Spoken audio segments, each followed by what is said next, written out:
So what's going on, guys? DIY Dan again, and this is actually part 2 of the horseshoe pit build I'm doing. In this video, we're going to go over my backboard here that I made. I wanted something that was going to last forever. Wood in Phoenix, Arizona does not do well. It only lasts a couple of years. So this is actually a piece of 24-inch conveyor belt I'm using. I got it from work, but you can get it at a rubber store.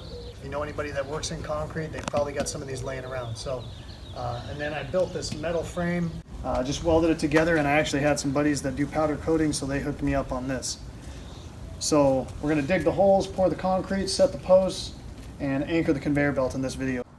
So in the next video, guys, I'll be doing the pavers on each side of the sand pit, and then I believe I'm gonna do a bocce court in between the two shoe pits. So we can play either cornhole or bocce in between if we're not playing shoes. So let's get to it. So I've got some 1/8 inch 2x2 square tubing and then some 1/8 inch angle iron. I'm just using a grinder with a cutoff wheel to make these cuts. So I cut all my pieces, and I also notched this so my angle iron is going to fit on there, and then I can weld it all in and make it a smooth surface.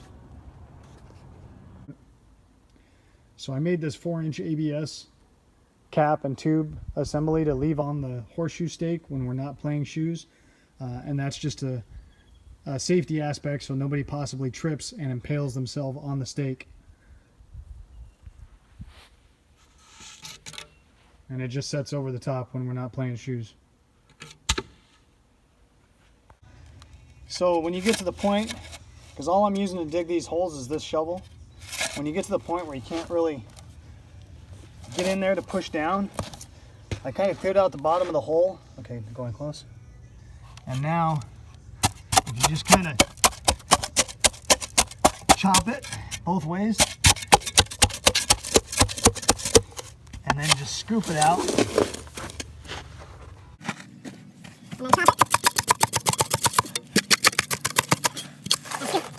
I'm only going to put the concrete up to about here in case I haven't quite decided whether I'm doing pavers, whether I'm going to leave it dirt in here.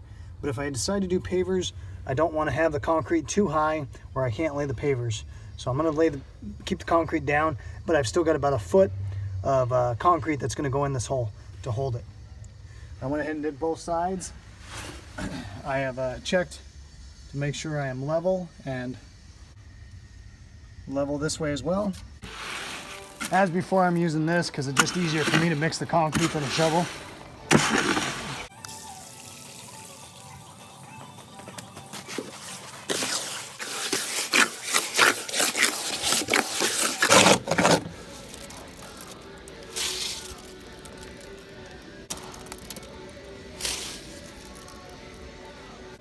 So just to help get the air bubbles out, you just kind of take a stick or anything really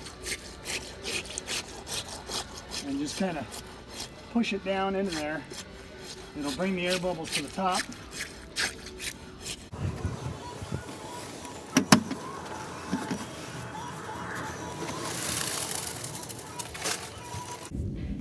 So just wiping off a little bit of concrete. I mean, you could tape this off if you're really worried about it, but I'm just wiping it off.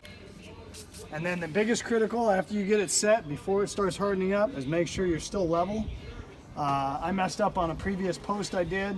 I didn't double check myself when it was all done. It was good when I started, and it got off, and then I had to kind of dig that out, break it out, and start all over. So just make sure you're level.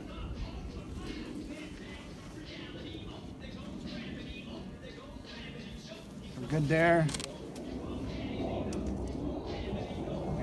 Perfect. So I've got the conveyor belt, and I just kind of clamped it up there.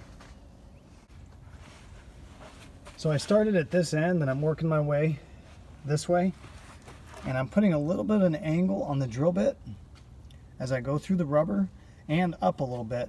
So as I suck this in, it'll pull it tight and up a little bit.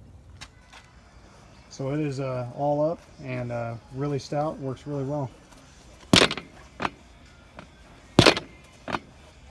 I'm going to throw some shoes up against this board so you can kind of see how well it works. Now, I'm kind of intentionally just trying to hit it really hard so you guys can get an idea.